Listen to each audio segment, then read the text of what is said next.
Hello, Polly Peepo. I see Abby's I recognize 86 Blackberry White, the winner of our 80s trivia. We got some Miguel. We got some who else we got? We got Miguel, Fist of Dissent, saying first, take that, Commie John. Yeah. Commie. I guess Commie John's. Yeah, I lost that one. There he is. Right after on you comes That's Commie because John. I usually text Commie and say, I'm going live. Get your ass there. Tonight I forgot. Awesome. Well, tonight you guys may remember my guest, Marcus Cage. He is, what's that say? Oh, I thought it was asking me a question. Excuse me. No. He is also known as Young Morpheus. He does his own show as well, and it is excellent. He talks about substance, and you know how we feel about that. Substance is sexy. We love that. So, Marcus, thanks so much for coming back. We appreciate it. Well, thank you for allowing me to come back. It is your platform, and I always feel very gracious and humbled whenever somebody allows me to come on and would like to have me in the conversation. Of course. I know last time we did a show together, I was like, I feel like we could do this for 5 hours. Like, I don't know how to end the show. It's always nice to have guests like that. And of course, we have Andrew. Andrew, what is up with you, sir? Not too much. Enjoying this weekend. This was a really, I don't know where it is, where all of you are, but it was a really warm weekend in Boston. So yeah. I'm glad that it's finally starting to feel like spring, going into summer. So yeah, hopefully less days coming up. I'm in LA, so it's kind of been warm here for a little while. I hear you have some warm days there. Mm-hmm. I'm in Harrisburg, Pennsylvania, and Friday it is supposed to be 94 degrees. And I work in an unair conditioned warehouse, so I'm probably going to melt. So if you don't see me anymore after Friday, that's probably why. So yeah, that's kind of scary. Oh, but and they gave you that 15-cent raise, so I don't know what. No, it was 24 cents. 24 Excuse cents. me. Oh, so nice. They were so generous, weren't they? I was like, it's my 1-year anniversary. Here's your 24 cents an hour. Nice. Yes, living large. Yeah, and they cut my hours back to 4 a week, so that's wonderful. That sucks. This week I'm up to 16, thankfully, but yeah, it's oh my god, what a clusterfuck. I didn't realize we have that in common. We both work in warehouses. I work in a warehouse also, unair conditioned, by the way, with all the doors open, in a flame retardant uniform. Oh, man. Oh my god. They're trying to make So it feels like it's like 10 to 15 degrees hotter than what it is outside. Oh my god. I don't think I could handle it. I'd probably pass out and they wouldn't care. No, they wouldn't. They'd be like, go home, get some water, but make sure you're back tomorrow. Because we need you to do X, Y, or Z. how soon can you be back? Go to the hospital, get some fluids, and then come back. Yeah. Eat some ice cubes. Yeah, seriously. Well, we were, it's Memorial Day, so I want to give a happy Memorial Day shout out to Hillary Clinton, George W. Bush, Henry Kissinger. Oh man, who else? Obama. Just some Dick Cheney. Halliburton, just all the heroes, really. Peter Thiel. Peter Thiel. Yes. Oh, and can't forget Elon Musk. Oh yeah, I was just gonna say that too. Yeah, that's funny. Yeah. To do whoever we want. Yeah. I was thinking John Bolton. Yeah. I was thinking last night, I made a poll and I was like, I wonder if people really, like, people in America know what Memorial Day is, or if they're just like, I get napkins with flags on them, yay, Memorial Day, or if they like know what it is. So I did a poll, and the majority of people said no, which I kind of thought as well. So Marcus, as a veteran, what is your take on, celebrations of today, and other like 4th of July and those kind of patriotic holidays? Let's see.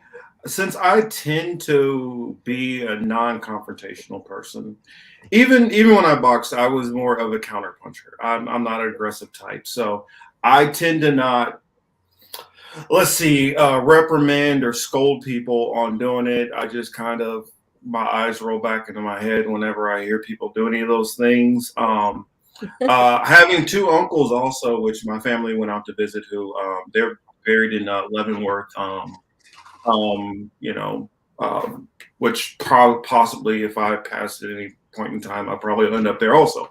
But I just look at it as a memorial for those young troops and some of my colleagues and comrades and friends who were propagandized into believing in these different causes and either died, lost limbs, lost sanity, lost their will to live, and those ones where they never bought into the propaganda, but because of the cruelty of the system that we live in, it forces so many people, especially in lower income areas, whether that's inner city so-called ghettos or projects or barrios, or or out into rural trailer park areas, or just rural farm country. Because honestly, that's the bulk of what the military is full of: young people who didn't have a great deal of opportunity, went there for college money, or got suckered into, oh, well, you can go see the whole world and all this. And the next thing you know, stuff pops off and you're in the middle of some brown country attacking other innocent, poor people. When I went in before 9/11, so I went in relatively kind of in peacetime. It was the winding down of Kosovo and Bosnia. Got to see some very ugly things in those places, and kind of assumed once all that stuff winded down, everything's going to be pretty calm for a while. And then 9/11 pops up, and then all hell breaks loose. So, it's a memorial to those who have lost anything from the propaganda of this government and the war machine. I think that is a brilliant way to put it. That makes so much sense, because people are memorializing those we lost in war, but so they say, but the way you put it makes so much more sense. We are memorializing those who were duped into, trigger warning, I lost my 27-year-old cousin to suicide after 3 tours in Iraq. And it was literally a week before his wedding. And sometimes, people just can't handle it. And he was one of those that's like, they're going to pay for my college and, stuff like that. And then, you look like you'd really love your country, and it's funny because he did 3 tours in Iraq, but one of the things that really screwed him up the most was going to New Orleans and, having to take care of things after Hurricane Katrina, and just seeing like how, I don't know, like that affected him almost just as much. But yeah, it's just awful. People don't understand all that they're going to be subjected to mentally. Yeah. And that's why I almost think, like, I don't know if we'll ever get free college, because like that's the one thing they use to reel people in. Like that's it, you get free college. And every once in a while, it's almost like the masks gets taken off, where you see some article titles being like, if we make college free, then that'll the recruiting numbers will go down for the military, right? Like it's always a Mhm. desperation. Oh yeah. We need to he have a little dangling carrot there so that it incentivizes people to continue going into, joining and enlisting. So yeah. Yeah, and Andrew, in all honesty, could they not do some of the stuff which like a FDR did, where they had public works programs, where they had a Peace Corps, where there's all kind of other ways where it can be constructive for us to go around the world and help. I want to throw out there another aspect, because I mean, this isn't a good thing, but I grew up seeing a lot of horrible things. And so growing up in a crime-ridden gang territory, being a pallbearer more than 10 times before I graduated high school or somewhere around there, I had I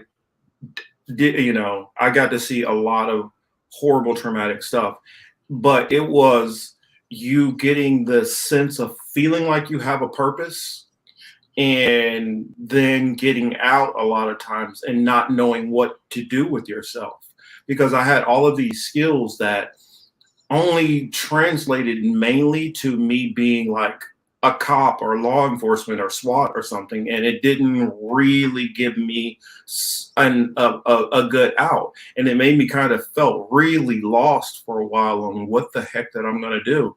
And so, I mean, granted, I did go to college, and focusing, because it's funny, Andrew was talking about public schools, and I know we'll get to that, but I have my background going into secondary education, and so a lot of times a lot of veterans get out, and even if they don't buy into the propaganda or don't get exposed to that stuff, the camaraderie that you get being around other people and the friendships and bonds which you build with people, once you get out, you don't have that. You don't have the healthcare, the dental, the mental health, all of these things that you have all of a sudden get yanked away all of a sudden, and you're being thrust into the hardcore world which everybody else is in, and it's jarring for a lot of people to try to adjust to.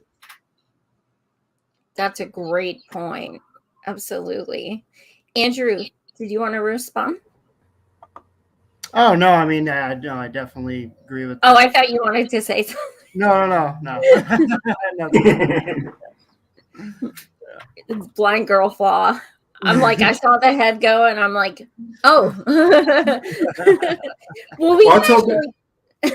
I tell people all the time that the thing about it is, if you're working as a barista at the Starbucks on the Death Star, you might not realize how you're helping with evil, but you still are on the wrong side, and it's incumbent on all of us to kind of understand the system that we all play a part in, how we are complicit to the negatives of what it does, willingly or unwillingly, Absolutely. I wonder, have you met people that found out the truth about intentions and such of war once they were already in it and could not leave? Oh yeah.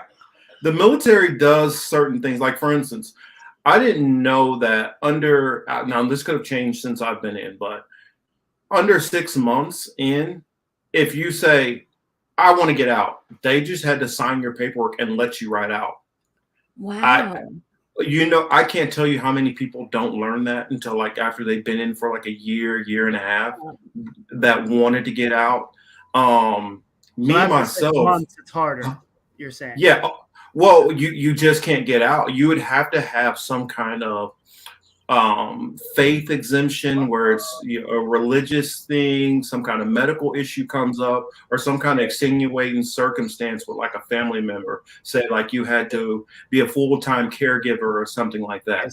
I see. That after that, the chances of getting out get really, really, really small, and it has to be it's an extremely uphill battle. Yeah. If you just wanted to get out. There are some people, like I believe Nico ended up getting out on what was it? A waiver for disagreeing with with this scenario, and it's kind of tough, really, to do it the way he did it.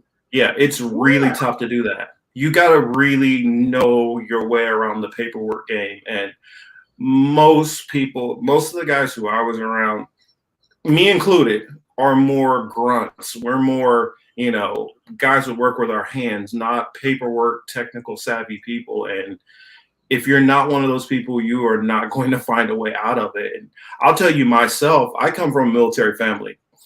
I didn't even at all think that the U.S. government or military was doing anything wrong or nefarious. I supported it for the most part, except for Vietnam, which everybody sees Vietnam as kind of wrong.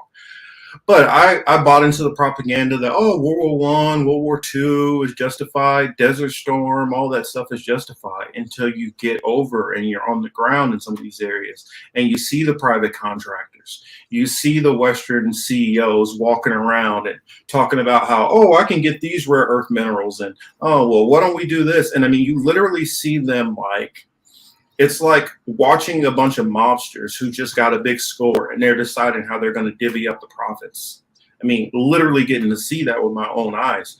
And the military is so compartmentalized where some people will see that, some people will never see that.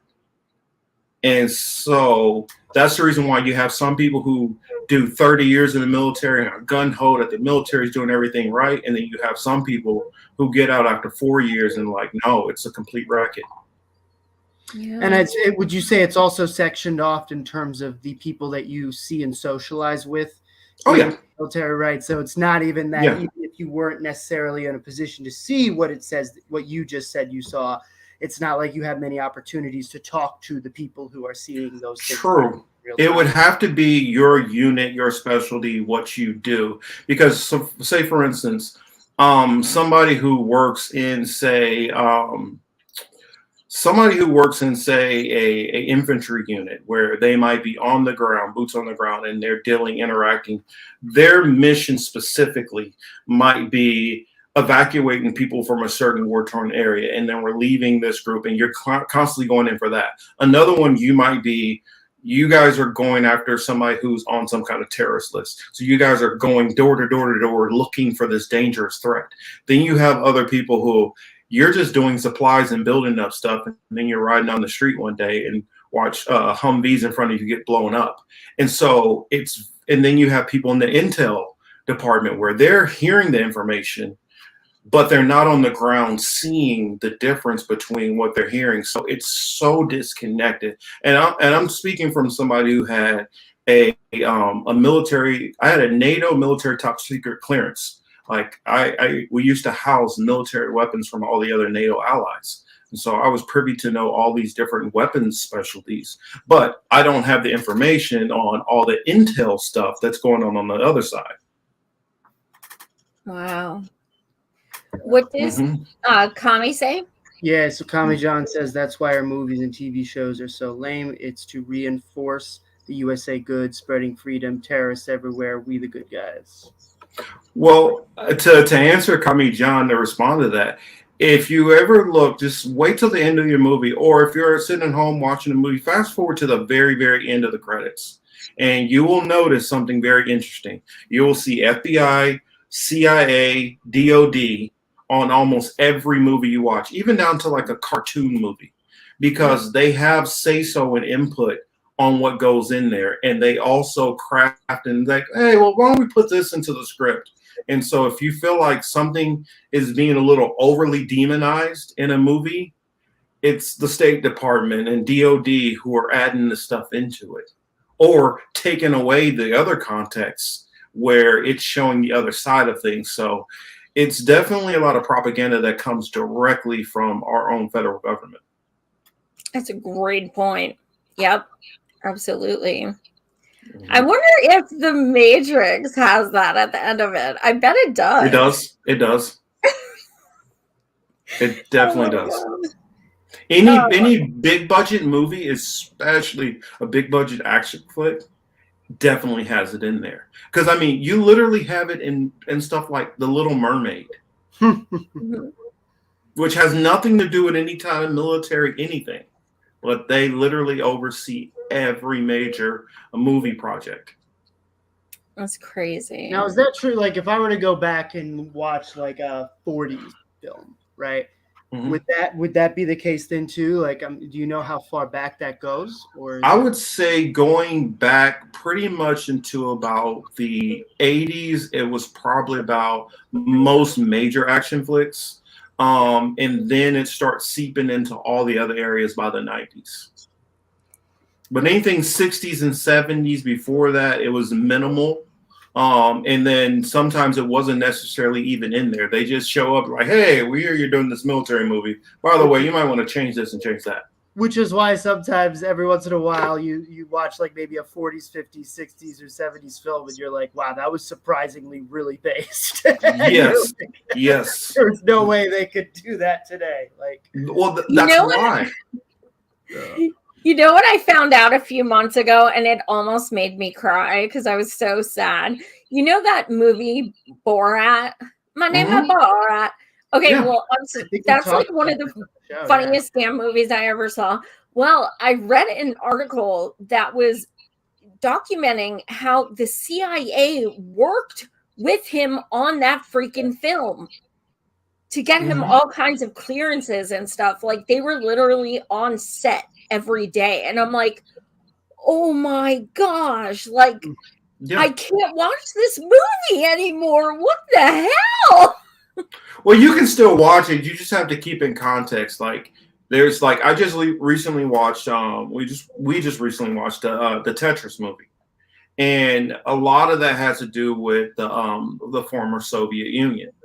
And the way that they paint that picture, you could tell this is completely CIA propaganda. I mean, I'm not going to say that there weren't certain things wrong with the Soviet Union, but the way they make it, how Gestapo-like that they make it, it's definitely, propaganda. And if you look at it, how literally every single movie they make the Russians somehow evil. Guardians of the Galaxy, for instance, the dog that's sent into space by Russia. I mean, every way you look at it, Russia is going to be made the villain, no matter what. Even on Orange is the New Black, the Russian woman was the horrible person. Well, she got better. No, not at all. She got better. She got better. I don't know. I like that show, and she had, like everyone. Yeah, everyone had their. Well, I mean, think of the movies like we've grown up watching. Like, I know you guys are roughly my age, and remember Red Dawn?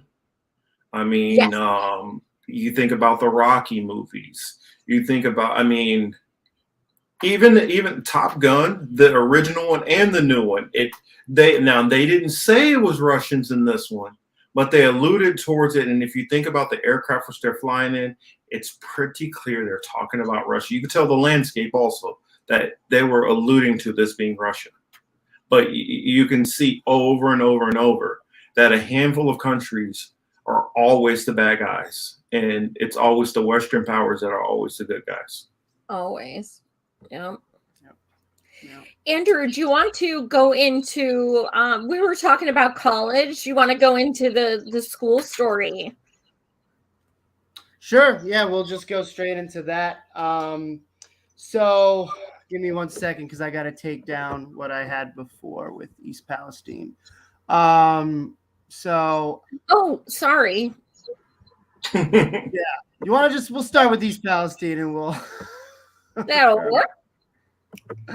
All right. So East Palestine and coupons.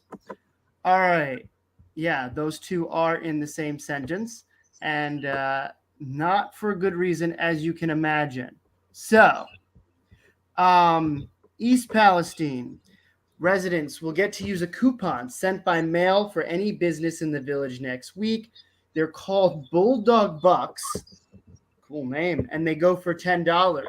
They can be used at any of the participating businesses in the village. It's being funded through the East Palestine Revitalization Organization. The goal is to help boost local businesses. Don Elzer from the East Palestine Revitalization Organization explains the benefit of the Bulldog Bucks. Well, it brings thousands of extra dollars in. It causes the residents to shop locally. The revitalization organization hopes this event will continue in the future. Whatever. Okay. Can you show the next thing too? These are all sent to me by my connections in East Palestine. The next thing with the pictures of what the revitalization people are doing. So Yes. also be very, very careful who you donate money to. Like M for M for All, we're doing our rally in East Palestine with a lot of mutual aid. We show receipts for everything. There's one girl who raised over $70,000 for East Palestine and gave it to this freaking bullshit revitalization project because her mother sits on the board. So all these well-meaning people just literally gave a bunch of corporate pieces of crap their money. So this is what the revitalization project is doing. They're working with Norfolk Southern to do amazing things like this. An Easter egg hunt, which was literally on the same soil as the explosion. And the soil has not been changed. It's the same soil. Now we're also having, I believe, we had a carnival last weekend, which was very exciting because there's always asterisks that say rides are not included and food is not included and stuff. So they just literally bring in this shit. And food. What's that? I'm just reading. It literally says it excludes games and food. Yeah. Yeah. So they just bring, and that again is also on the same soil. Then we have another one coming up in June. That's going to be fun. This looks like a blast. Also on the same soil, where they're putting a new playground, which is also on the same soil.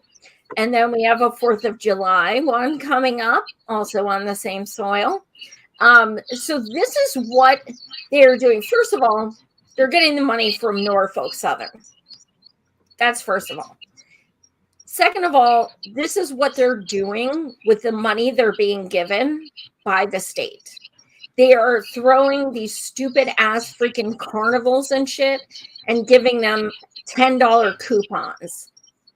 And all the people I've been interviewing from East Palestine, I guarantee you that $10 isn't going to do shit for them. Yeah. By the way, it looks like the feedback went away. Someone was saying, Lucky was, there is a little bit of feedback. But one thing I wanted to also respond to with that article is, first of all, I obviously support the idea of supporting your local businesses, shopping locally. Like, obviously, that is much better than giving your money to an exploited corporation, right? However, the way that article framed it, it was like, we're giving coupons not because these residents literally had their water poisoned, right? Had their whole land poisoned by the negligence of Norfolk Southern, but to, support the businesses, right? Like, it always is just coming down to money, right? That is always the vocabulary. So in the context of that very much rubbed me the wrong way, just even in that simple article of like why they were doing it. But yeah, Marcus, curious to hear. No, I completely agree. I completely agree with you, Andrew. And Joy, it's good that you kept bringing up the fact of it's on this soil, because they're basically trying to make people feel like there's nothing wrong with the soil. Hey, come back out, come get involved in the functions. Go back to your normal lives. Don't worry about any possible medical effects that could be affecting you. And that way, it mentally tells you there's nothing wrong. So why even come after us for some kind of lawsuit stuff? And then on top of it, you're going to give them a coupon, and that's not going to cover any of the stuff in there. So what you're saying basically is you're trying to incentivize them to come out, to force them to have to spend money at this very thing that you set up. So you're basically setting it up for them to pay for the very thing that you just set up off of And funds from someone else. Yeah, off of funds, off of your own tax dollars. And so you're going to pay for these bread and circuses that we're going to give you to help distract you from what we just did to you. Wow. Yep. I mean, I just think how these people come up with this stuff and just the audacity. I'd rather get nothing than get a $10 coupon, to be honest. Like, I think that is so much more insulting. And, you know, actually one of my $10, come on. No, like, oh my God, these people are literally still taking baths in bottled water. Like, $10 is, well, first of all, no one in the area even has water because everyone's out of it, which is one of the huge things we'll be doing with our mutual aid in July. But it's like $10 at local stores. It's not going to do anything. All these people go to a Walmart in town because it's the cheapest place they can find. And a lot of them have food stamps and stuff. Just last year, the median income was $24,000 in East Palestine. And you're giving them a $10 coupon. Even their so-called free clinic they set up is sending people bills for their checkups and shit. Like, these people are just dire straits is not even the term. Oh, and I will be having another East Palestine guest on Thursday. I'll get to that at the end, but you know, I like to at least once a week. But yeah, it's absolutely insanity. And, you know, and, you know, one of my comrades in East Palestine, she was telling me something a lot of people don't think about is I know several people who are getting divorced because one person is really supportive of these carnivals and Easter egg hunts and let's just go back to normal. And the other person is like, let's get in the streets. So it's actually causing serious problems. And they can't go to counseling because they have no insurance and that's not provided to them. There's also one woman who I'm going to be speaking with who has PTSD from the train derailment, and she has no insurance. So there are so many things going on behind the scene. But yeah, this $10 coupon, man, that's going to change some lives. Definitely. I mean, you destroy a whole community and get off with coupons. Yep. And they're bajillionaires. That's the worst thing. Like, they could literally buy the whole damn town and turn it around. Like, well, today. It's awful. But the problem, but Joy, you're not understanding. What you're missing is what's going to happen to shareholder profits. I mean, that's true. Who's going to think of the big guy? That's true. It's definitely true. My condolences. No fucks given. I appreciate you, and I salute your service. Like I talked about this the other day. I said, "Do you?" And because I started thinking about it, I was like, I used to know this and talk about this all the time, but I kind of like forgot about it for a while. Do you know why we're kind of in the straits we are? Whereas I'm not saying capitalism is necessarily great or anything, but I'm saying how it jumped to this now laissez-faire capitalism, where this brutal, you know, predatory capitalism that we're in now, when it actually jumped, you know, into hyperspeed like it is. Because it's basically one person who kickstarted it into what it is now. I know who I think it was, but give me your answer and I'll be honest if I was right. Jack Welch. I did not think of that. Do you want to explain for people who don't know who that is? Yes. For those who are not familiar with what I'm talking about, GE at the time was an extremely profitable company. Most of their workers, all the way down to like the janitor, literally was owning like their regular house and had like a cabin out in the woods also that they owned, and will have a vacation house. And a lot of them had stock in the company. They, before 401ks, they had actual retirement funds. And so a lot of these people were able to have single income households. This company was doing perfectly well, extremely profitable. But when Jack Welch took over, he said, you know what, we can make a lot more money than we're making. And so what we need to do is we need to start trying to streamline the business. And so he started finding ways where he could start cutting and firing people. And so he went through firing off whole different departments and basically making people do the equivalent of 2 or 3 people's jobs. Because he figured, well, how much pressure can I put on and keep? And that's when you start seeing turnover rates getting higher and people start switching jobs.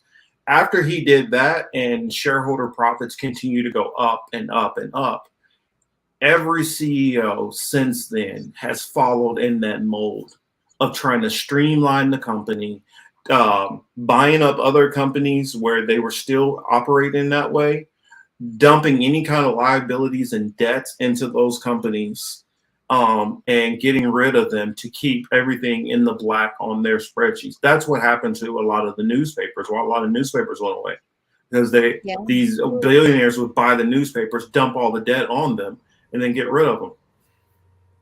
It's funny because my first reaction was going to say in sarcasm, I'm sure that's the first thing they teach you in business school. And actually, it probably is one of the first things. It is now. Oh yeah, absolutely. Light, not how you described it, where Well, when I first started off, when I first went to college, I started off before switching over to secondary education with majoring in history, minor in political science. I started off with business administration, and you learn about Jack Welch. You learn about like the practices of Walmart. Actually, there's a whole category on Walmart under business ethics. It literally tells you like how bad their practices are, and you shouldn't do any of these things. But what happens is when you get through the bachelor's program and you get to the undergrad or the MBA levels, then the predatory capitalism side takes over, and they tell you, all right, all that stuff, throw it out the window. Everybody's disposable, their numbers, and it's about shareholder profits. Right. Wow. And they probably get a cut from every student they recruit.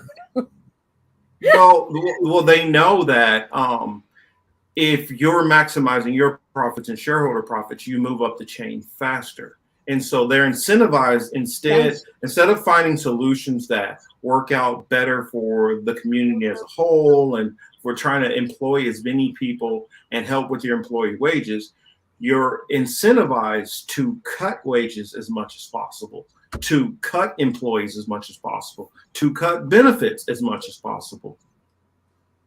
Yeah, absolutely. And rewarded for it. Yeah. Yeah, I mean, I used to work in retail, and the assistant store managers, if you guys don't know this, assistant store managers like at say Home Depot, Lowe's, Target, all these different places, they basically make half of their salary from their bonus. And so that's contingent on how many employees you're able to keep it down to, how low you were able to pay those employees, how little hours you were able to give out, and all of these things like that. And so if you're giving somebody a $60,000 a year salary or $80,000, and then their bonus is going to be $80,000 on top of it, if they maintain those numbers, what do you think most of these people are going to do? Yep. Absolutely. The rich get richer. Mm-hmm. That's why. Yep. Absolutely. Mm-hmm. Wow. Andrew, do you want to bring up the school? All right, sure. We'll bring up the school. So give me 1 second. So every once in a while in a blue moon, The Boston Globe actually has something that's informative. Um, and this right here, I found to be not only informative, but it's one of those things that matches what you see, right? Right. It's certainly not shocking. Right. It's one of those things that you know, but then when they actually have the numbers, you're like, okay, yep, it's documented. It makes 100% sense. So Massachusetts spends thousands more on school construction aid for white students than for students of color.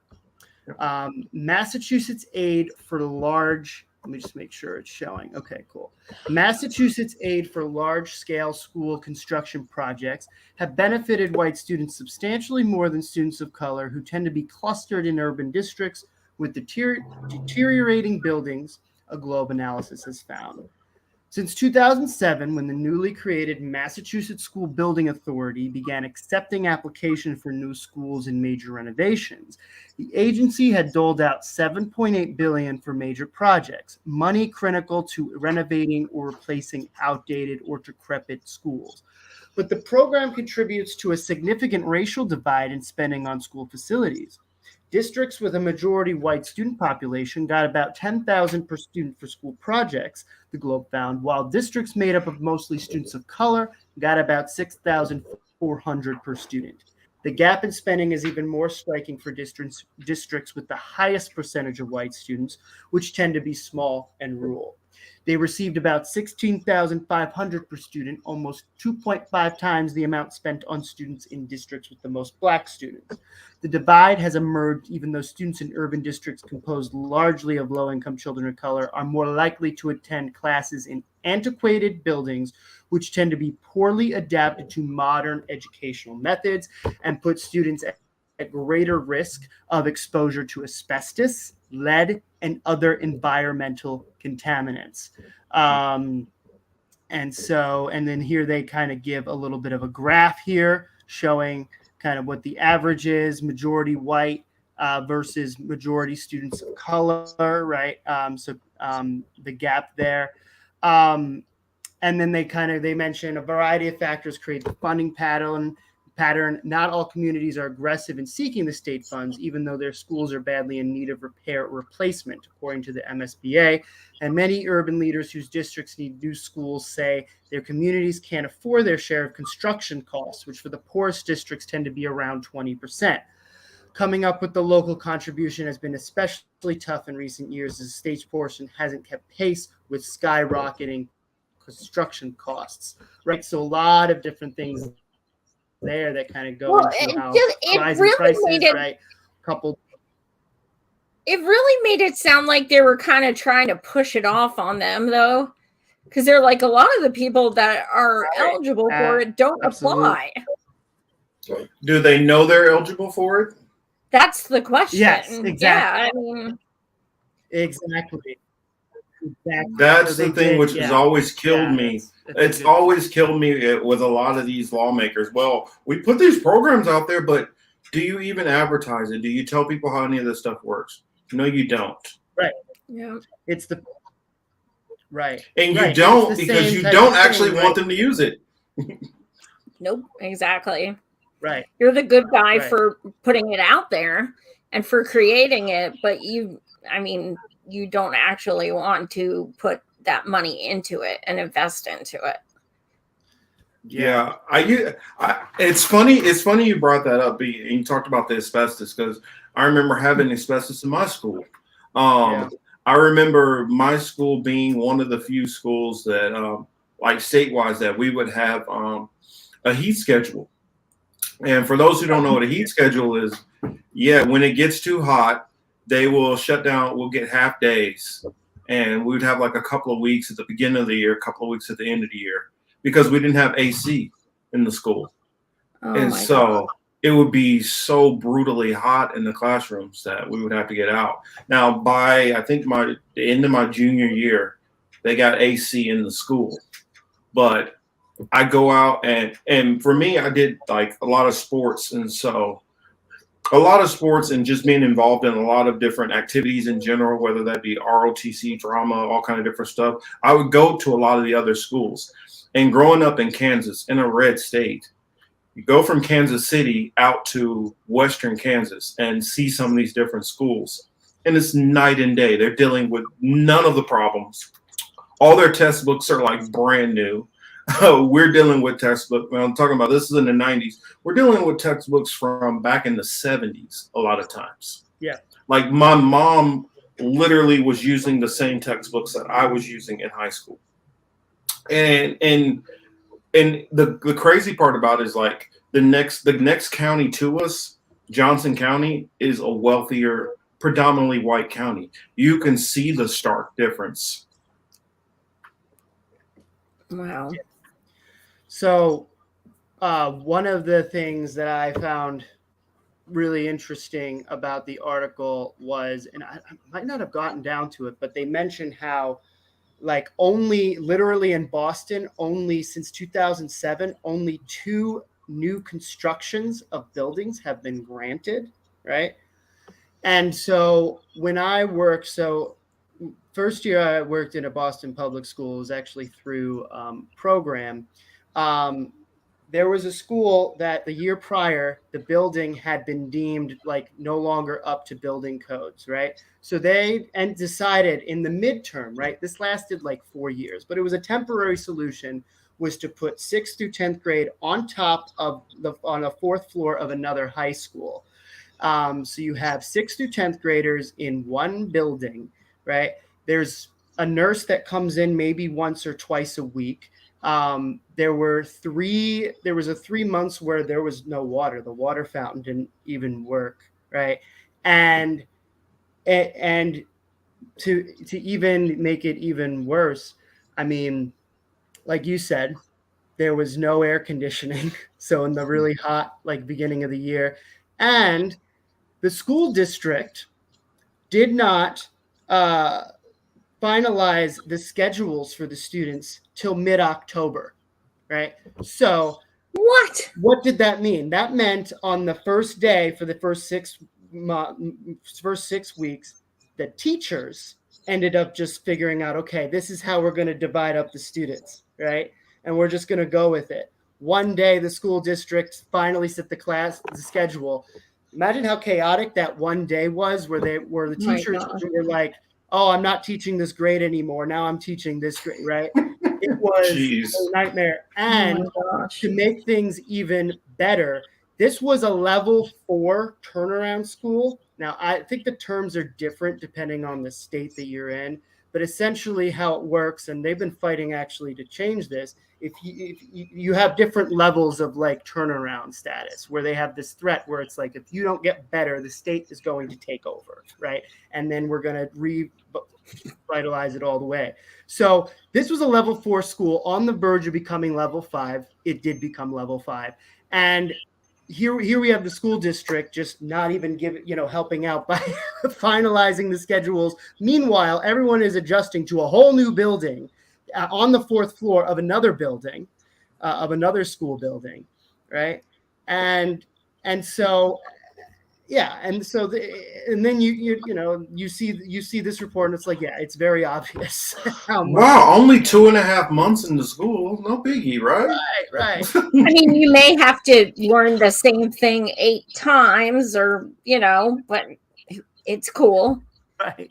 Or what if you're a kid who has some kind of learning disability, and now you have a teacher who they took these weeks and weeks and weeks to kind of figure it out and learn, okay, this is the best way to reach this student. Now you switch that student to a whole another teacher, and now they got to relearn it all over again and re-go through this. If they do are able to figure that out with that kid. And don't worry, too, because there were a lot of laws that were broken when it came to properly serving the special education population of students, right? According to Massachusetts law, right, there needs to be at least be somebody who is certified in the classroom when you are working with special ed students, right? So oftentimes it's very much about integrating them with students who, aren't special ed, right? Which definitely agree with, I think is a good strategy. doesn't work if there's nobody in there that is special ed certified. So none of these students were getting their services as well. In addition to that, and it was really and not to mention, yeah, I could go on in all the corrupt things that I saw happen there, but yeah, they were not set up for success, to say the least. And the funny thing was, the water finally came back on when Marty Walsh came and spoke to the other school down there. Then, that water was back on fast, I guess, to impress him. But yeah, so. Oh my God. Wow. It reminds me of when I was down in Florida, my ex-wife, her kids, when they were in school down there in Duval County, one of them, his school actually had like these cubicles that they built up as additions on to the school for some of their classes because the school was so overcrowded. And so in every class, imagine one teacher trying to deal with like 40 kids in every class. Yep. Wow. And we're not talking about music class where there's like 100 or so. Right. And I think, going off of that, and I'm sure Marcus, is probably what you have found as well. There's this whole stereotype of teachers in urban districts that they don't care or they don't know what they're doing. And a lot of it is they're dealing with the systemic racism as teachers because they're not given any resources to do what they're doing, but they're getting blamed for the reason why their students are not learning, right? Mm-hmm. I don't know what teacher can magically make it not a problem that the school district waits 6 weeks to finalize their schedules, right? And I think one of the things that I found really heartbreaking was there were so many dedicated teachers that really loved the students, knew the students, really knew the best ways to even, because they had them for several years in different classes, knew if this student's having a bad day, right? This is how you speak with them. This is how you support them. And, there were several teachers who were just like, after that year, they were like, I don't even know if I want to keep teaching at this point, right? Which is just an injustice because you literally just lose so much talent because of the lack of investment in schools. And what would happen, especially like because you know how they'll do property taxes will weigh in on how they fund the school districts. Well, since I was in an area where it's lower property taxes, the teachers' pay is different. So what you'd have a lot of new teachers come in, do their first 2 or 3 years in that school district, then jump over to the county next to us that's high paying. And you'd see this huge teacher turnover like crazy. Like me and my mom graduated from the same school. Me and my mom and brother, we graduated from the same high school.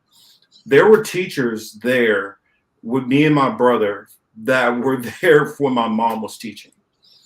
I went there a couple of years after that when my stepsons were going to that school. Literally, maybe I want to say 10, 15 years later, like 2 teachers were left from when I was in school because the turnover rate was so high. And those were only the ROTC instructors. Wow. Which that's a whole other issue when it comes to, when you get into magnet, that goes into another whole thing. Okay, how the military go full circle from the beginning, how the military propagandizes, right? And how somehow has no issue, right? Like coming into these schools and And then you talked about some of the race stuff. A lot of people don't even factor in like when they talk about all these different things, segregation and all that stuff was so long ago. They just got rid of the Racial Balance Transfer Act in my junior year of high school, where they were busing minority kids out to some of these schools to try to desegregate the school district. Yeah, that's exactly what happened to my district. Boston too. Yeah, my high school I grew up in Bethlehem, Pennsylvania. And that's exactly what they did. It was busing. And it was like the racism was just so prevalent, and it was so disgusting. And it gave me a rude awakening young, to see how things like that were happening. Because I'm not in Bethlehem anymore, but I was in a very white area. But then I was a minority in the school, by the time they bust everyone over, and the way the teachers would be like, separate, just very, I don't know. It was gross the way that they were treated very differently. And my best friend, is Hispanic, still my best friend. And she was always, even if we were in the same class, she was always put on the other side of the room. And so just like, even stuff like that, I saw it all the time. And it was just so gross. And it was just because the people being bussed over were people of color who were low income. It was nothing they did, but that's what happened. And our class sizes were a good 30 person, 32, 33 people in each class. Mm-hmm. Yeah. It's crazy. I went back and forth from one moment I get up and have to deal with gangs and stuff like that, and then go across town to schools which were, I wouldn't say predominantly white. I would say they were a good mixture, because we had probably an equal amount between black, white, and Latino, and then you had a mixture of some Native American kids and maybe a little bit of Asian. But it was some of these schools where they were, before say 1975, were all white, all black, and desegregation was, years before that, but they were still like that up until the 70s. Because housing policies never really changed with it too. I mean, there's many different reasons, but that was one of them. Yeah, true. Redlining was still a thing up until the 2000s. Yeah. Jess, I want to just highlight a comment Jessica Mister made, because this really resonated with me. Hollywood has some propaganda for that too, showing that it just needs a motivated teacher. Yes. I was thinking the same damn thing. Lean on me. Come on, people. It's all good. Right. Lean on me, Dangerous Minds. Yep. Well, Dangerous Minds was awesome because the rich white lady came in. And she's a savior. That was even better. Mm-hmm. Yeah, my word. Yeah, but notice what they did with the movie 187. Yes. They send the black guy in, but there's nothing he could do to fix these kids or help the school. Yep. I don't know. A little propaganda there. I saw that movie, but Samuel L. Jackson. It's a really good movie. Okay. It is. I mean, he's just it's messed up, but it's a good movie. It's messed up, but it is good. Yeah. Andrew, but they don't. I was going to say one last thing, but they don't show and I was trying to tell somebody, this is one thing I've noticed a lot with Twitter since it's gotten a lot more right wing. You see all of the conservatives trying to show every negative thing they can, every negative stereotype they can about black and brown people, no matter if it's 20 years ago, as if it just happened last week. But it just like the news, you don't hear the story about the kid who grew up in the inner city and then became a pediatrician, or who became a lawyer, or who became an engineer, or has opened up his own business, and him and his wife and kids live this happy life and never in trouble. You only hear about all the negatives only. And when you do hear about that, it's usually for a cynical reason, where it's like, see, it doesn't matter where there's no harder obstacles no matter where you are. Everybody has equal opportunity for, hey, look, see this person. Andrew, you don't have to be nice about it. You can say it. The sellouts who get on there and want to bash their own community for conservatives. That's normally what it is. Yeah, no, absolutely.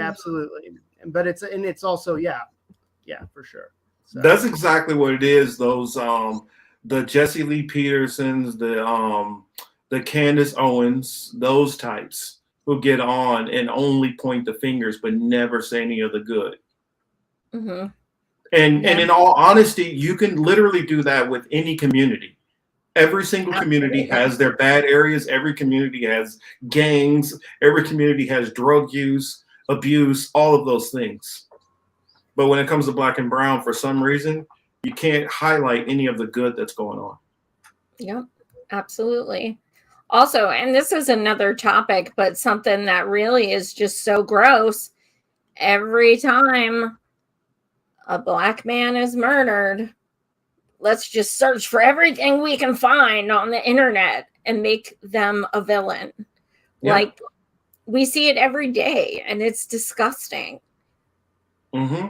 Or if there's a white kid who decides to go shoot up someplace, he never had any problem, and everybody around him said all these good things, and it's like, this dude just committed mass murder, and you're finding a way to try to make this guy innocent or us feel compassion.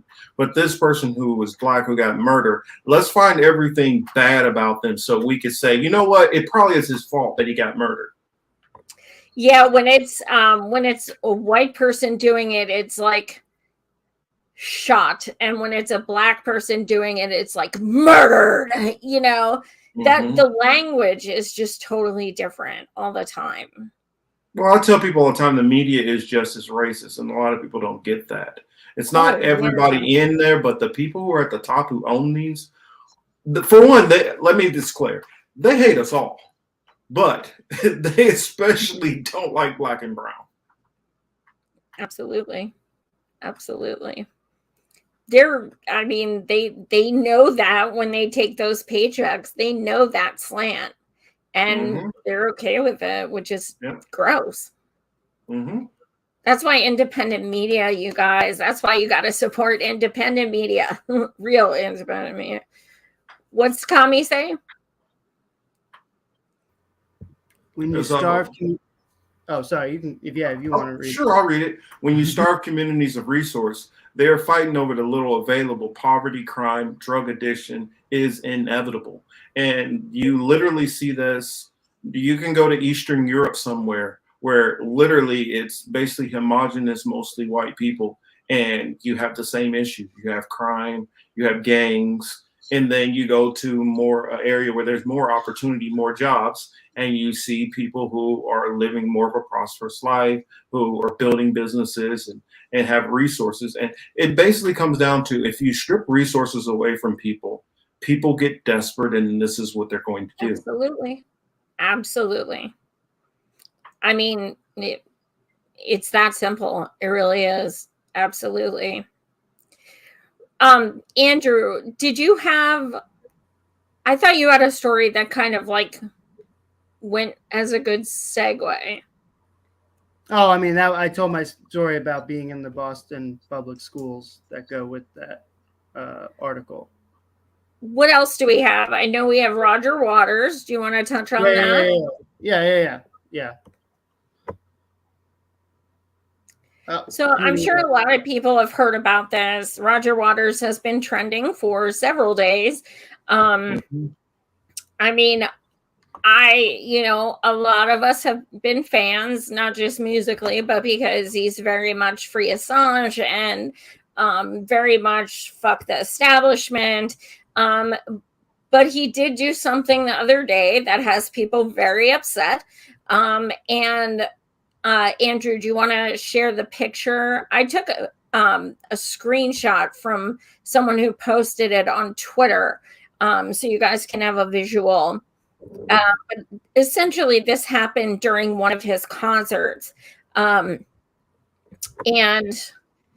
there we go. So as you can see, he does have, I'm just going to say the S because this video will be taken down. But basically, he was singing it. Well, he was singing The Wall, which is, if you know the lyrics, it's about authoritarianism and it's about fascism and, and such. And So this is when he wore it during his concert. Andrew, I included his statement, right? Yes, you did. Okay. Can we put that up and read that? I want to read his statement that he released, because he's been trending for a few days, and just kind of interested to see the perspectives of my co-hosts and also people in the chat, because it seems like people are either like really supportive or really outraged. So first, here is Roger's official statement. Yeah, so a statement from Roger Waters and the controversy over his Berlin concert. My recent performance in Berlin has attracted bad faith attacks from those who want to smear and silence me because they disagree with my political views and moral principles. The elements of my performance that have been questioned are quite clearly a statement in opposition to fascism, injustice, and bigotry in all its forms. Attempt to portray those elements as something else are disingenuous and politically motivated. The depiction of an unhinged fascist demagogue has been a feature of my shows since Pink Floyd's The Wall in 1980. I have spent my entire life speaking out against authoritarianism and oppression wherever I see it. When I was a child after the war, the name of Anne Frank was often spoken in our house. She became a permanent reminder of what happens when fascism is left unchecked. My parents fought the Nazis in World War II, with my father paying the ultimate price. Regardless of the consequences of the attacks against me, I will continue to condemn injustice and all those who perpetrate it. So I thought this was a pretty well thought out statement, and I guess, it's hard for me. I'm not Jewish. I'm not a person of color. It's hard for me to truly understand. And I get people who are offended, but I also get how Roger Waters has trended many, many times for his political views of being anti-authoritarian, anti-fascist, pro-Assange, pro-BDS, pro-Palestine, and he has been very much outspoken against war and things like that. So I do know a lot of people already hate him. So I do know some of the vitriol is coming from that. But I don't know, where do you guys stand? I try to see both sides, but it's hard because a lot of the things I'm seeing with people defending him is, how many movies have we seen with that outfit on? How many videos have we seen? How many pictures have we seen and plays with depictions like that? Not just historical, but depiction with plays and movies and stuff. And some people are saying, concerts are an art. How is this different? So what are your thoughts? Did you want to go first, Andrew? Oh, that's fine. You can go first, and then I can. Guess go first. I guess I like to always look at the full context, everything before I completely weigh in. I remember before with the Jussie Smollett thing, how I rushed in and didn't take my time to look at all the facts and told myself I wouldn't do that again. Well, I went and did a little bit of research on this, and he has easily since 1990 or earlier worn this kind of costume before, to basically characterize and kind of evoke this emotion of this authoritarian fascist in condemnation. And for decades, everybody has known this. Everybody has known this is what he's doing. Now, we do have a new, younger populace that might not be familiar with a lot of the old Pink Floyd stuff. But the members in the media do know this. And they know what they're doing with this. And I believe that they're intentionally weaponizing this to basically discredit somebody who is standing up for Assange and who is constantly pushing back against the media. And so I think because he's a thorn in the side of the media, they are intentionally using this. Now, what my advice to Roger Waters would have been, you got to understand we're dealing in a time where people are a lot more sensitive. They're a lot less forgiving and a lot more reactionary. And because we live in this like instant knowledge, instant gratification, instant consequence kind of society, people are not used to looking at the whole full context of things, and they're looking at things in a snapshot. And so we have to be more cognizant of what we're doing and how somebody could take something that we're doing and frame that in a negative light. And I felt like he probably should have kind of factored that in a little bit, that he does have a lot of daggers slung his way at this point in time. And more than likely, somebody's going to take this and twist this to something that he doesn't mean it as. And the reason why I would say I believe that he's sincere in his statement is because he's done this for decades, and this has been the same thing he said when there's been no heat. So it doesn't come across to me as if he's making up some fake defense. But I get it. Some people are more sensitive right now, and so we just have to be more cognizant of, okay, people in the past understood what you were doing and didn't have a problem, but people now are not as sympathetic, and so just got to be careful with that stuff. Yeah, I think those are valid points for sure. Andrew, what's your reaction? Yeah, I mean, Marcus, I think really said a lot of thoughts that I had, but that weren't 100% fleshed out, right? So I appreciate that because that was sort of the direction that I was going with this. I think going off of what you were saying, that the media, because of Roger Waters, has been known for years and years of making people uncomfortable, particularly lately with his anti-imperialism, right? And just how, right, they're always looking for ways to discredit people like that, right? And so that was the first thing that went through my head. The second thing too is, and I don't have data in terms of like which generation had a more reacted in a certain way. But I do wonder if some of it is a little generational, kind of what Marcus was going through, where racism and Nazism and even just art, right? When it comes to provocative art that talks about social issues, that messaging has changed throughout the years, right? Yeah.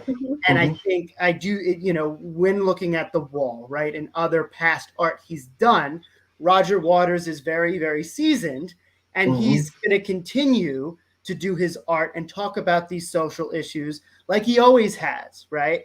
And it may be perceived differently to people of different generations who aren't used to that, right? Because of that.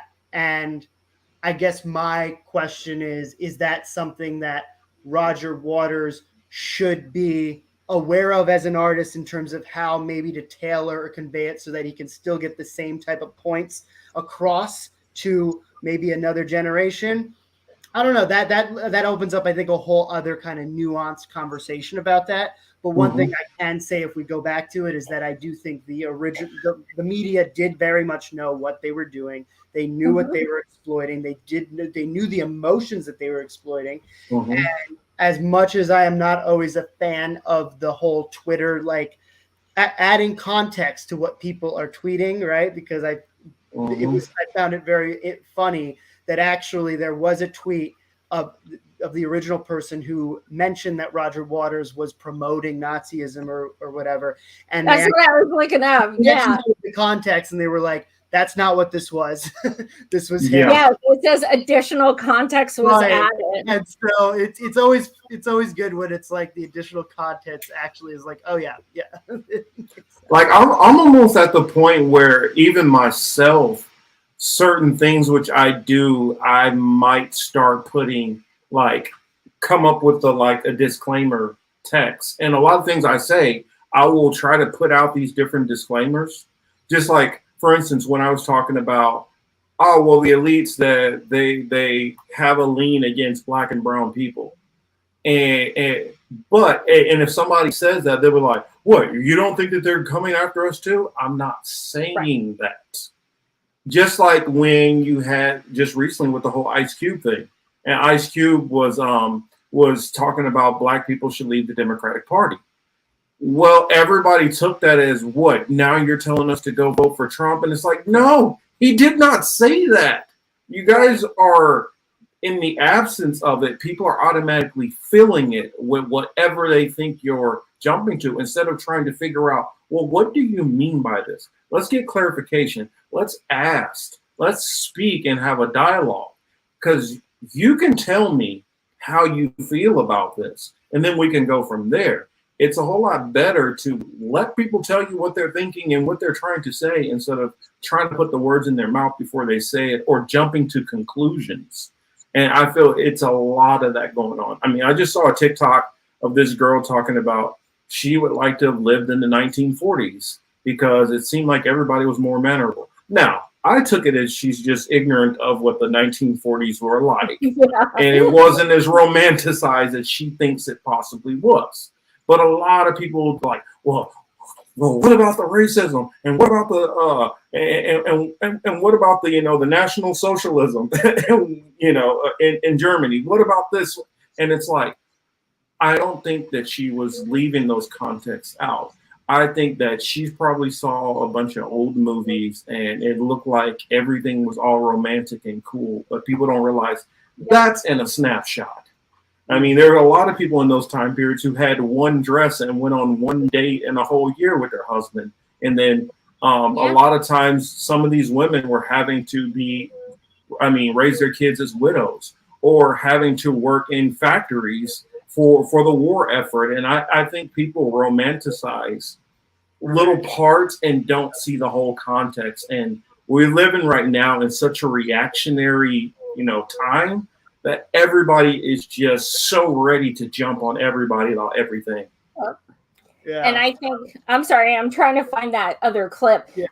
And I think you nailed it with the word reactionary. And I also, when you were explaining that, I was thinking about, remember in Time magazine, there's that infamous picture of that sailor, with the woman kissing the woman. And that's actually, he was sexually assaulting her. She had no idea who he was. They never met.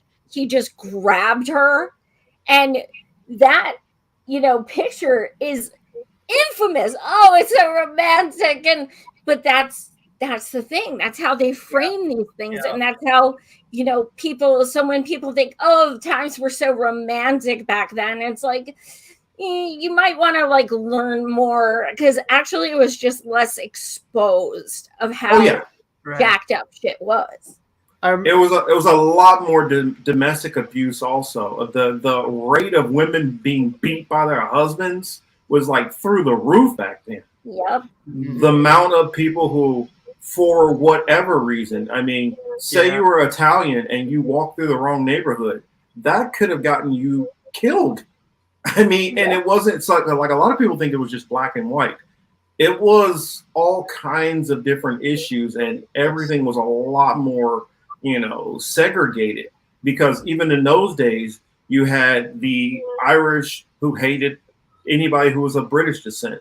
And then you had all of the people who hated anybody of German descent. And then you had people who, if you were black, you had issues. And so there was a lot more problems that people just don't think about when they watch some Gone with the Wind or something like that. Yeah, that's true. Andrew, I just put the video I was looking for in the group chat. I think it's a really good example of who Roger Waters is and why this context is important.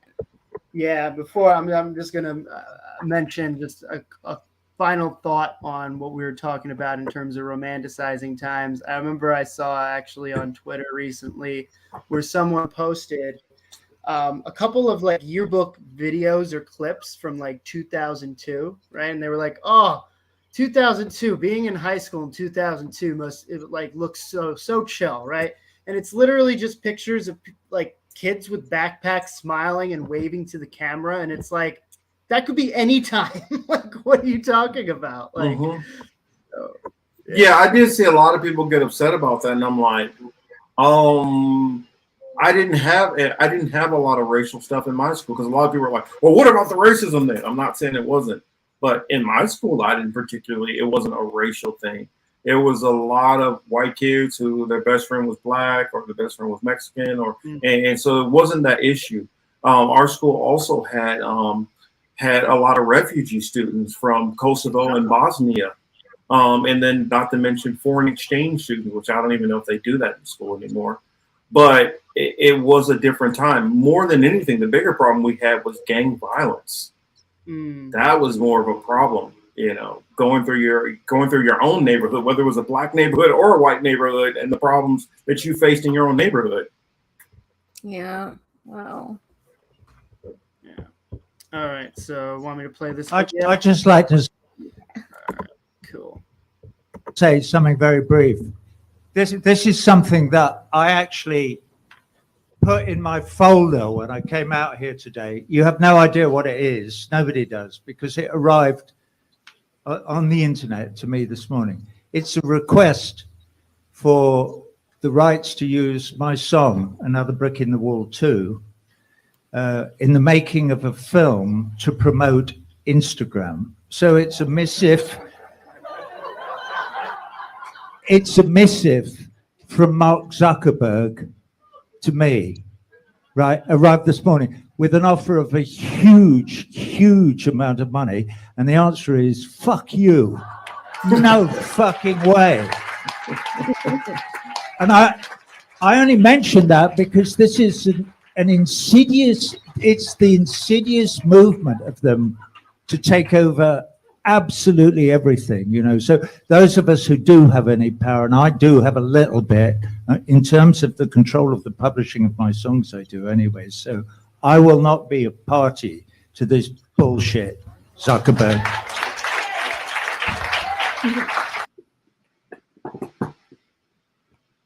That's badass. I love it. So that's the person that what's that? That's why the media hates him. Yes.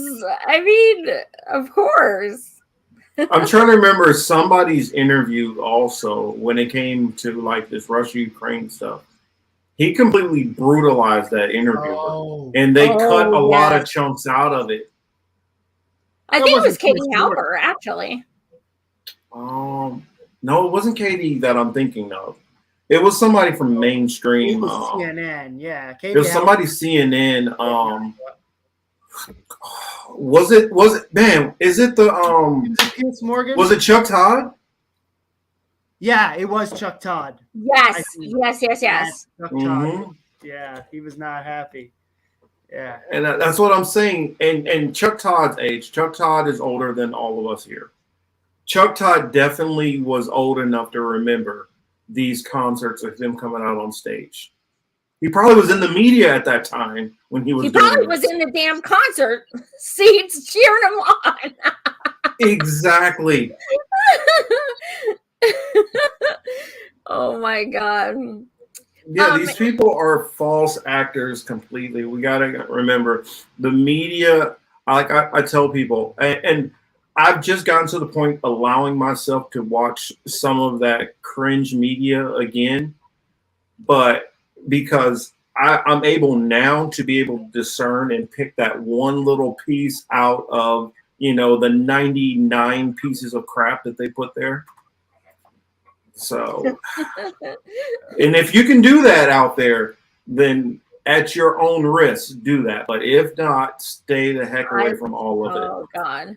I can do that, but it makes me feel like I have to barf, so I don't do that.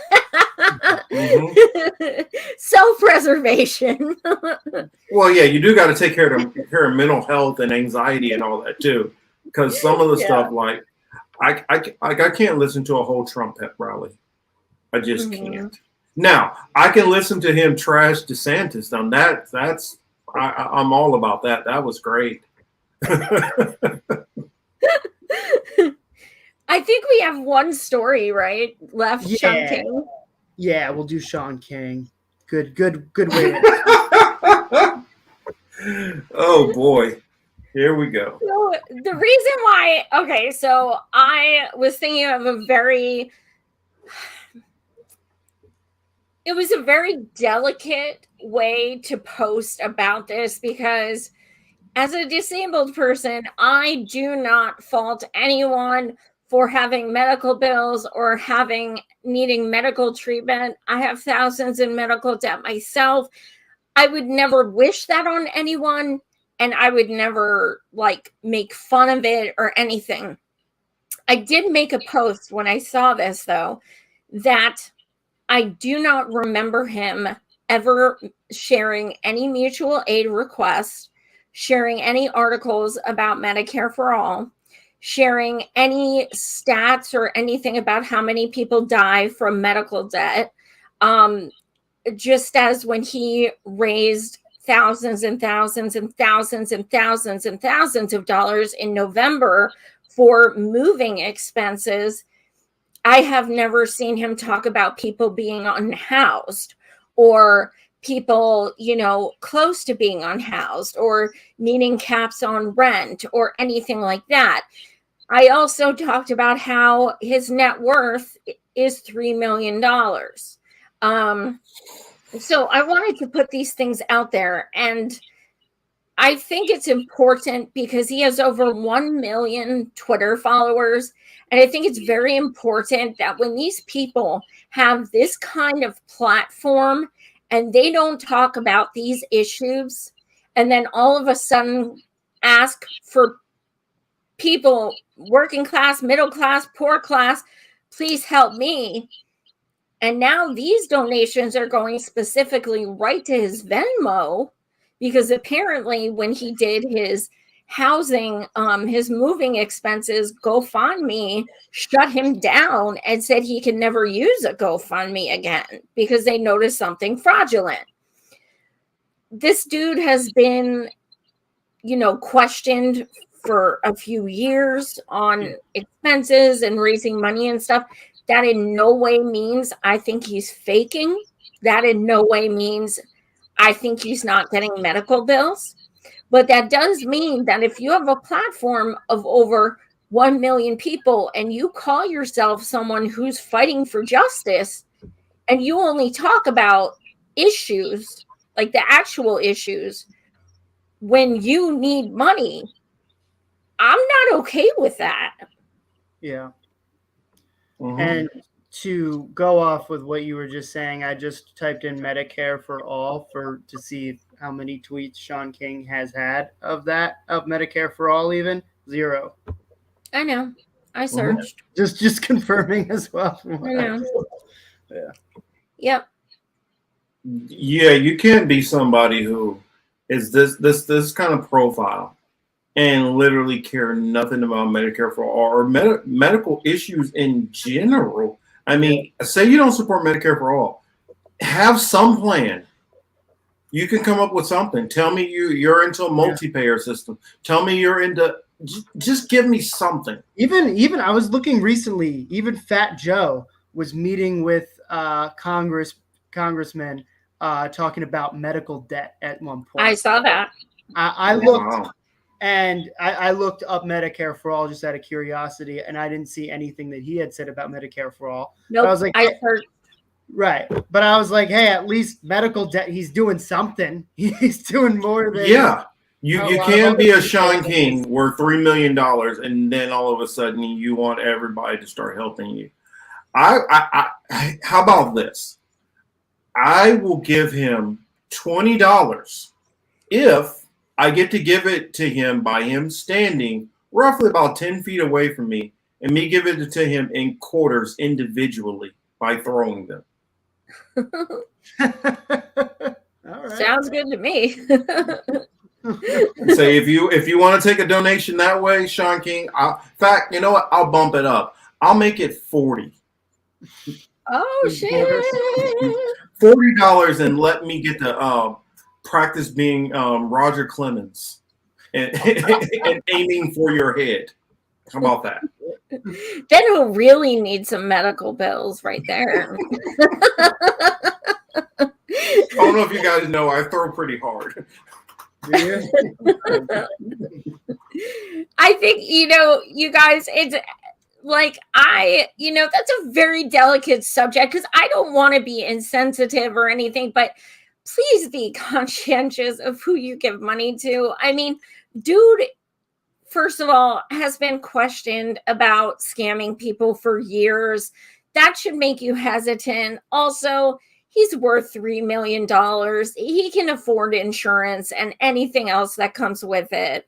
So please, I share mutual aid links literally every day from people who are poor AF, who literally don't even have food for their kids.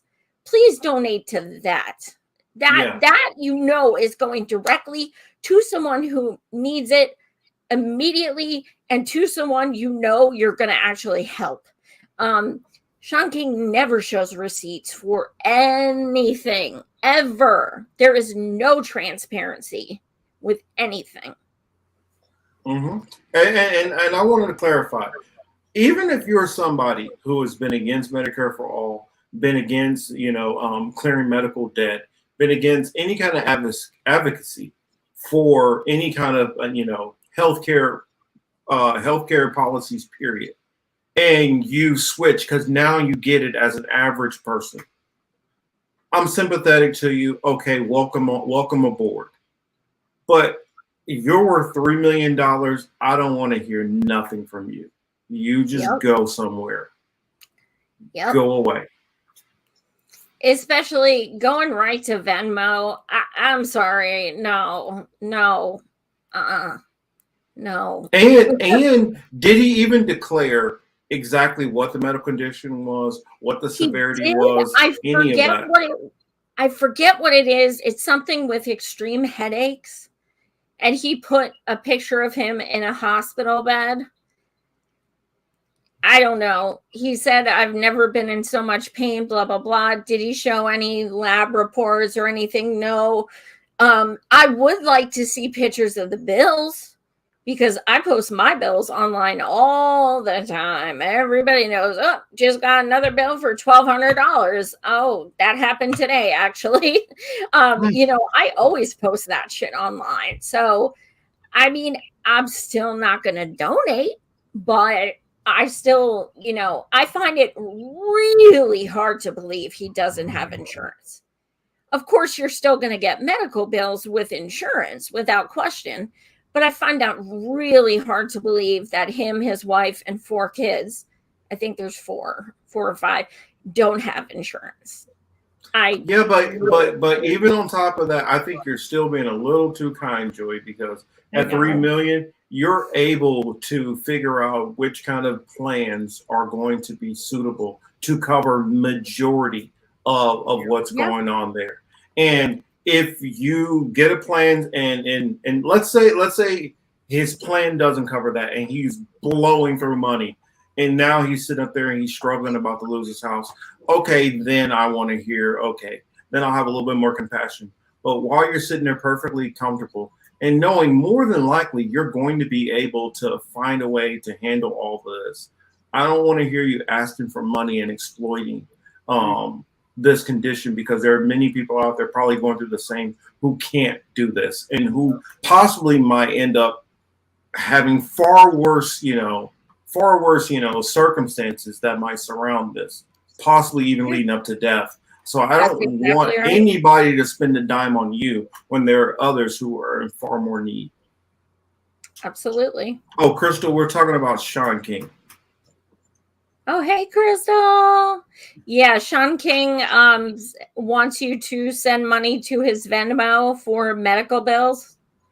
So I can DM you the Venmo if you'd like. Just kidding. Friend Sean King on Venmo. Well, thank you so much for joining us, Marcus. It was a blast. I always love doing shows with you. Please tell everyone where they can find you. Well, you guys can find me definitely on Twitter. You can find me at Real Marcus J. Cage. From there, you can find all of my different other links. On there, I have my political matrix, that one goes to the political matrix. So most of the stuff I tweet out is going to be show related or appearance related. I have another one where I used to upload every appearance that I would have on any program. So that's always on there, but I haven't really stayed on it. But yeah, from my Twitter accounts, you can find all that. If you find one of my, the Political Matrix, my YouTube channel, it will give you my other two channels, Been Thinking with Young Morpheus and Hebrew Apologetics for those who are Bible-related folks and interested in that content. Please check it out. And then I'm on Rockfin also under the Political Matrix. And then look up Young Morpheus Cage on TikTok. Awesome. The new place. Andrew, what you got coming up? Yeah, so as far as coming up, still working with some Starbucks people, workers nearby. So working on that, hoping that can support them in any way they need in order to get their contracts. So nice. Yeah. We have so on my channel, Savage Joy Marie Man, and that's my YouTube and my Rockfin. Wednesday, I'm having two amazing women joining me to talk about what it's like being on Twitter as a woman and seeing, all of these, pictures about like Victoria's Secret's back in the day and Victoria's Secret now, and having people be like, oh my God, they have curves, and, just stupid shit that, we just want to have a moment where we can just kind of commiserate and complain. And then Thursday, I'm going to have Joe. Oh my God, my mind went blank. What's that? Joe Pesci? No. That'd be cool. No, but that'd be Chef's Kiss. He's a gentleman who's been doing scientific tests in East Palestine. So he is going to be joining me to talk about like the chemicals he's finding and what we can do to try and help. And yeah, lots of more shows coming up, but also, yay, July 22nd, March for Medicare for All. I am doing a rally in East Palestine, and I will be bringing as much mutual aid as I can raise money for. So I'll be doing a rally, and we'll be hearing from speakers who have been affected. I'm talking to a lot of people who are still really, really suffering health-wise. So I'll be going there to educate people, to hear their stories, and to also bring as much mutual aid as I can. The donation link you can get on mforall.org, or you can also find it on Gifts and Go by M4M for All East Palestine. But anything helps. We are only at $605 out of $3,500. So we have quite a bit to go. But thank you to everyone who has donated so far. Thank you so much. And that is it. Again, thank you so much, Marcus, for joining. Oh, we yeah. really appreciate it. Can I give Tressa one thing? I remember something she said up in there earlier, and it bothered me that when I see a question that I know the answer to. But when you talked about Black Dawn, which is a remake of Red Dawn, they were the North Koreans who was the enemy in that one. I know you're like, what are you talking about? Oh yes, I'm a movie buff. Oh, newer movies now. Don't start tripping me up with all these 60s and 70s and 50s and 20s movies. But anything 80s on, yeah, I probably know about it. Nice. I want to say thank you also for definitely having me on, and you too. What the work that both of you guys do.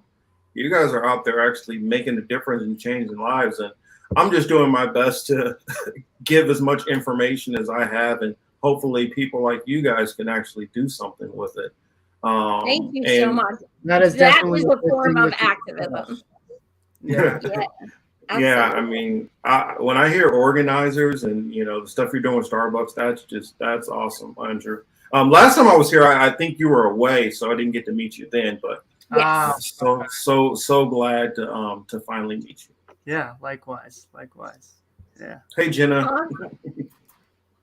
Oh. Bye, guys. I don't know. I keep thinking like because I'm like on my show, I'm like always watching the chat and like interacting with everybody.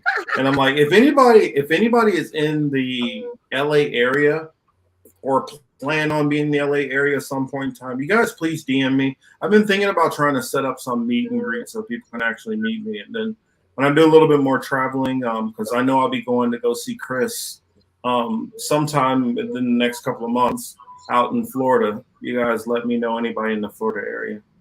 Nice. Awesome. Well, thanks so much for joining us again, Marcus. And thank you all so much for watching. Much love, everyone.